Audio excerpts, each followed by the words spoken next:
नमस्कार दोस्तों, स्वागत है आपका एक बार फिर से हमारे YouTube चैनल परीक्षा गाइड पर। तो दोस्तों, जैसा कि आपको पता है कि आज माननीय मुख्यमंत्री अशोक गहलोत जी ने 2022 और 2023 के लिए बजट पेश किया है।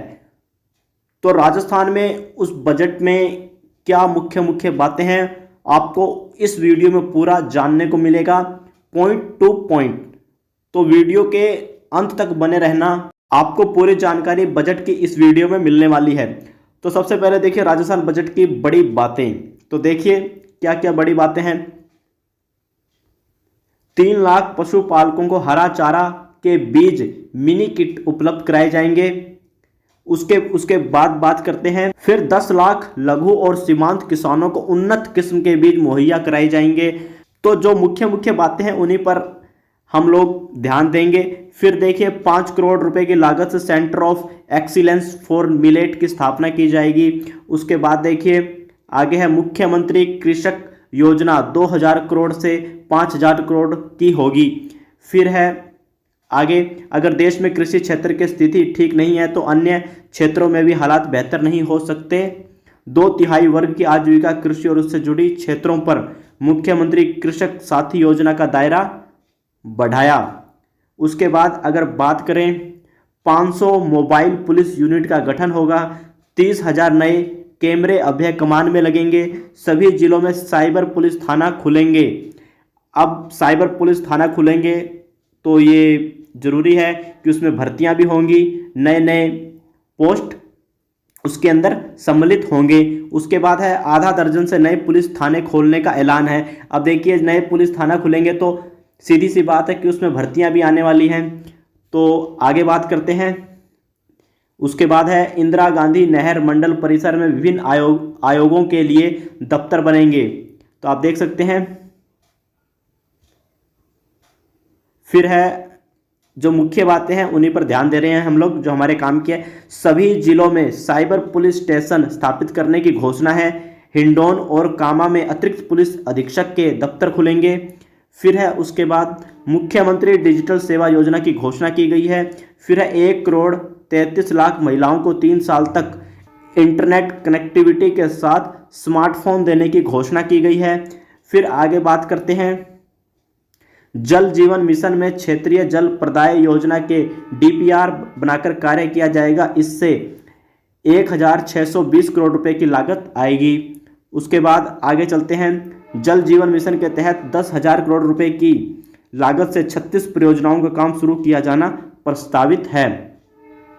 उसके बाद आगे बात करते हैं। ये देखिए महत्वपूर्ण बातें। 2000 इंग्लिश मीडियम स्कूल खोले जाएंगे। कितने? 2000। और फिर है 10,000 अंग्रेजी माध्यम के शिक्षकों की भर्ती भी होगी। देखिए 2000 तो इंग्लिश मीडियम स्कूल खोले जाएंगे और 10,000 इंग्लिश टीचर की वैकेंसी आएगी। फिर है दिल्ली में स्थित उदयपुर हाउस में 300 करोड़ रुपए की लागत से 250 कमरे बनेंगे। फिर है आगे नेहरू युवा ट्रांसिट हॉस्टल यहाँ बनेगा दिल्ली में। फिर आगे देखिए 1,46,000 लोगों को पेट्रोकेमिकल हब में नौकरी मिलेगी। इसके लिए सरदारपुरा भिवाड़ी में मल्टी स्टोरी कॉम्प्लेक्स विकसित किए जाएंगे। उसके बाद देखिए टेक्नोलॉजी आधारित इंडस्ट्री को बढ़ावा दिया जाएगा। विभिन्न विभागों में 1 लाख अतिरिक्त पदों पर भर्ती होगी। उसके बाद देखिए ग्रामीण क्षेत्रों में 7 करोड़ रुपए लोन पर चावल के लिए और 3 करोड़ रुपए मिसिंग लिंक सड़कों के लिए मुहैया कराए जाएंगे। नगर पालिका, नगर निगम व नगर परिषद क्षेत्र में सड़कों की मरम्मत की घोषणा, ये बहुत अच्छी बात है, कही गई है इसमें। फिर है प्रत्येक विधानसभा क्षेत्र के लिए 10 करोड़ रुपए की लागत से सड़कों के कार्य इस साल होंगे, कहा गया है। अब देखना है कि कब तक होंगे। फिर है उसके बाद आगे बात की जाए, मुख्य बात की जाए। इंदिरा रसोई की संख्या 300 से बढ़ाकर 1000 की गई। स्कूटी की संख्या 2000 से बढ़ाकर 5000 करने का ऐलान किया गया। फिर देखिए मुख्यमंत्री डिजिटल सेवा योजना प्रारंभ करने की घोषणा। चिरंजीवी योजना की 1 करोड़ 33 लाख महिला मुखियाओं को इंटरनेट कनेक्शन के साथ स्मार्टफोन दिए जाने की घोषणा की गई है। उसके बाद है परीक्षाओं में नकल रोकने के लिए एंटी चीटिंग सेल का गठन किए जाने की घोषणा की गई है। राजस्थान सरकार के सामने यह बहुत बड़ा मुद्दा था कि नकल को कैसे रोका जाए।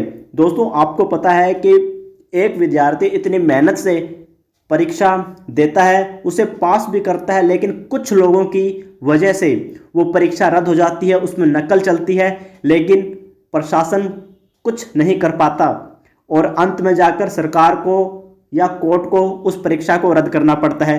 तो उसी के लिए सरकार ने एक बहुत अच्छा कह सकते हैं कदम उठाया है कि परीक्षाओं में नकल रोकने के लिए एंटी चीटिंग सेल का गठन किए जाने की घोषणा की गई है। आप रीट की भर्ती देख सकते हैं, इसमें भी नकल की गई, जो लेवल सेकंड था उसको भी रद्द कर दिया गया है। ऐसी बहुत सी भर्तियों में चीटिंग की जाती है कुछ असामाजिक तत्वों के द्वारा। तो अब आगे बात करते हैं,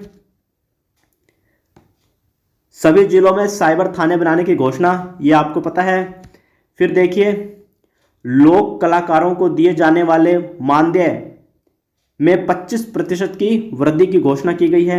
उसके बाद देखिए, साइबर अपराधों के रोकथाम हेतु 50 करोड़ रुपए की लागत से सेंटर फॉर साइबर सिक्योरिटी बनाने की घोषणा की गई है।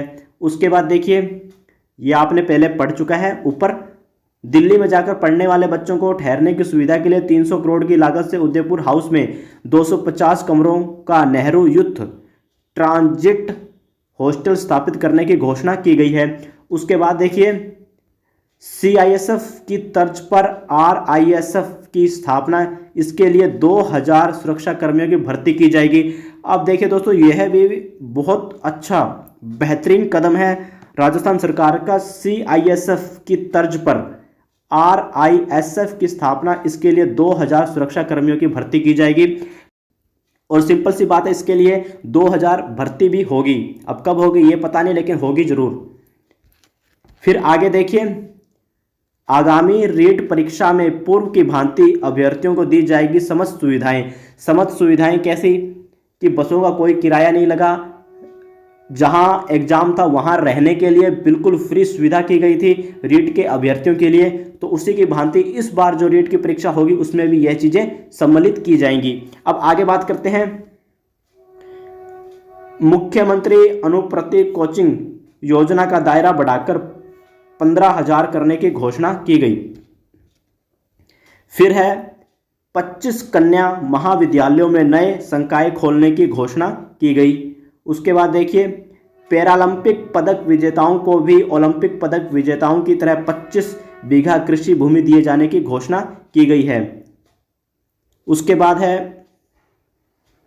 बात करते हैं सड़कों का मरम्मतीकरण। 3133 करोड़ रुपए की लागत से प्रदेश के सभी जिलों की 3 प्रमुख सड़कों की मरम्मत का कार्य होगा। तो ये थी मुख्य बातें आज के बजट की। अब थोड़ा एक स्लाइड और मैं आपको दिखाने वाला हूं।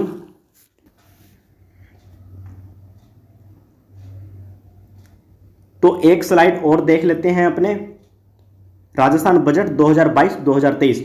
तो ये जो स्लाइड है ये बहुत ही ज़्यादा महत्वपूर्ण है और उन लोगों के लिए तो ये रामबाण है जो लोग 2004 की जो पेंशन थी उनका इंतजार कर रहे थे। तो देखिए क्या है, हम सभी जानते हैं सरकारी सेवाओं से जुड़े कर्मचारी भविष्य के प्रति सुरक्षित महसूस करें, तभी वह सेवा काल में सुशासन के लिए अपना अमूल्य योगदान दे सकते हैं। उसके बाद है, अतः 1 जनवरी 2004 और उसके पश्चात नियुक्त हुए समस्त कार्मिकों के लिए मैं आगामी वर्ष से पूर्व पेंशन योजना लागू करने की घोषणा करता हूं। जी हाँ दोस्तों, राजस्थान सरकार ने जो पूर्व पेंशन योजना थी उसे दोबारा से लागू करने का ऐलान कर दिया है। जी हाँ दोस्तों, यानी कि 1 जनवरी 2004 और उसके पश्चात नियुक्त हुए समस्त कार्मिकों के लिए ये योजना दोबारा से प्रारंभ कर दी गई है। उसके बाद एक और स्लाइड है वो देख लीजिए, वो भी उसी के बारे में है। 1 जनवरी 2004 के पश्चात नियुक्त हुए कार्मिकों के लिए आगामी वर्ष से पूर्व पेंशन योजना लागू करने की घोषणा की गई है। अगर इस बजट की जो सबसे अहम बात मानी जाए तो वो इसी को माना जा रहा है कि जो पेंशन योजना है ये दोबारा से लागू कर दी गई है। और दोस्तों आपको पता होगा कि जो रीट की भर्ती थी वो 30,000 थी, उसे अब राजस्थान सरकार ने बढ़ाकर 60,000 के लगभग, 60,000 शायद 62,000 के लगभग कर दिया है। आज इसकी घोषणा भी हो चुकी है। अब जो रीट की परीक्षा होगी वो 60 या 62,000 पर होगी। तो दोस्तों बहुत अच्छी अच्छी घोषणाएं की गई हैं। RISF जैसी जो संस्थाएं हैं, जो पुलिस संगठन है, और पुलिस को और मजबूत करने के लिए, नक्सल को रोकने के लिए बहुत अच्छे अच्छे कदम इसमें उठाए गए हैं। तो दोस्तों ये था बजट का पूरा लेखा जोखा। अगर आपको ये वीडियो अच्छी लगती है तो हमारे यूट्यूब चैनल को जरूर सब्सक्राइब करें और वीडियो को लाइक करें। जय हिंद, जय भारत, धन्यवाद।